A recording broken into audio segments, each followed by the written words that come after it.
നമസ്കാരം, ജന്മഭൂമിയിലേക്ക് സ്വാഗതം. തനിക്ക് സ്വന്തമായി ഒരു സഹോദരി ഇല്ലാത്തതിനാൽ സംസ്ഥാനത്തെ സ്ത്രീകളെ തന്റെ സഹോദരികളായിട്ടാണ് കാണുന്നതെന്നും അവരെ സ്വയം പര്യാപ്തരാക്കുമെന്നുമാണ് തന്റെ ലക്ഷ്യമെന്നും TDP അധ്യക്ഷൻ N ചന്ദ്രബാബു നായിഡു പറഞ്ഞു. ആന്ധ്രാപ്രദേശ് നിയമസഭയിലെ പ്രതിപക്ഷ നേതാവ് നായിഡു ശ്രീകാകുളത്ത് സ്ത്രീകൾക്കായി നടത്തിയ യോഗത്തിൽ സംസാരിക്കുന്ന വേളയിലാണ് ഇങ്ങനെ പറഞ്ഞത്.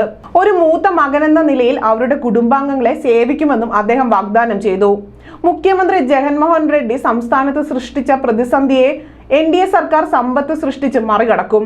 പൂർവിക സ്വത്തുക്കളിൽ സ്ത്രീകൾക്ക് തുല്യ അവകാശം അനുവദിച്ചതും തദ്ദേശ സ്ഥാപനങ്ങളിൽ അവർക്ക് 33% സംവരണം നൽകിയതും തെലുങ്ക് ദേശം പാർട്ടിയാണെന്ന് അദ്ദേഹം എടുത്തു പറഞ്ഞു. YSR കോൺഗ്രസ് പാർട്ടി സർക്കാരിന് കീഴിൽ കഴിഞ്ഞ 5 വർഷത്തിനിടെ സ്ത്രീകൾക്ക് നിരവധി ബുദ്ധിമുട്ടുകൾ നേരിടേണ്ടി വന്നതായി നായിഡു അവകാശപ്പെട്ടു.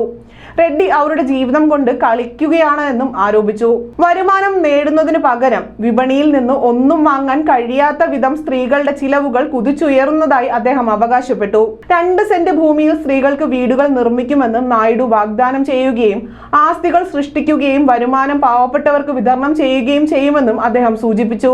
വയോജനങ്ങളുടെ പെൻഷൻ പ്രതിമാസം 4000 രൂപയായും ഭിന്നശേഷിക്കാർക്കുള്ള പ്രതിമാസം 6000 രൂപയായും ഉയർത്തുമെന്നും അദ്ദേഹം ഉറപ്പ് നൽകി.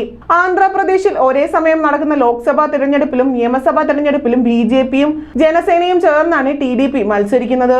ആന്ധ്രാപ്രദേശിലെ 175 അംഗ നിയമസഭയിലേക്കും 25 ലോക്സഭാ സീറ്റുകളിലേക്കുമുള്ള തിരഞ്ഞെടുപ്പ് മെയ് 13 നടക്കും. വോട്ടെണ്ണൽ ജൂൺ 4 നടക്കുന്നത്.